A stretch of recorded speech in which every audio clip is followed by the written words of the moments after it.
G'day, it's James Hill from the Lastxplorer, but my mates call me Hillboy.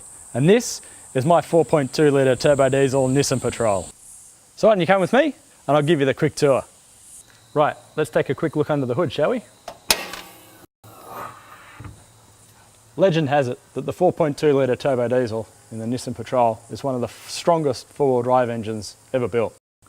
With that in mind, it's probably no surprise that the only thing that I've actually done to change it is add in a second battery. This is controlled by a simple voltage sensitive relay. And here in the cab, you can see exactly what the batteries are doing. The display function, which tells us which batteries are charged, the main battery and the auxiliary battery. We've also got a link button, which just allows us to link the two batteries together so we can start the car in the case of one of them getting a little bit low on charge. And then we can flick that back to auto as well. So the batteries are disconnected again. And tucked away on the side here, we've got our DigiCheck UHF radio for having a chat to people when you're on a run. This one's for you, Andy, taking care of our sound entertainment and video entertainment is a Pioneer doubled-in head unit. That's what people say! And tucked away in the doors, we've got some 180 watt Pioneer speakers.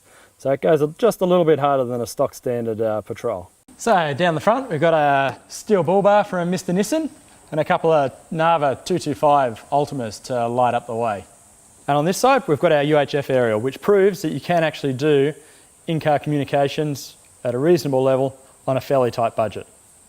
Maybe more about that at another stage. And here we have our Safari snorkel for driving through those puddles that were just a little bit deeper than we first expected. So connecting me to the road, the dirt, the mud, the sand, the water, is a set of Kumo A251s. The reason I went with an all-terrain tyre is because I do lots of highway driving. In the last year alone, I've probably done 15,000 Ks of night driving, just so we can go down and visit our family in Sydney. So lots of Gold Coast to Sydney runs. Right, so let's have a look at the stuff that's hanging off the roof rack. Hanging off the side, we've got the awning for that little bit of extra protection when the weather turns nasty. This one's about 5 years old now. It's been halfway around Australia, so it's starting to get a bit long. Probably going to need an upgrade soon. And for sleeping at night, keeping the rain off, we've got a rooftop tent. And moving around to the back of the vehicle, down here, we have a 3.5 tonne Land Rover recovery point. It also helps me tow the boat on the weekends too. And in the back, we've got lots and lots of space. Tucked in over on the side here, we've got an Anderson plug for the fridge and a couple of cigarette lighter ports as well. But I'll leave them tucked away because I quite like the look of a stock looking car. So that's my Nissan Patrol. As you can see, she's pretty stock.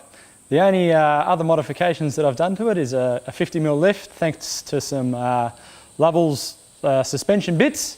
Things to come, probably going to put an exhaust on it, maybe down the track some stage, and a TV for the kids hanging off the roof for those long haul tracks. Anyway, that's my Nissan Patrol.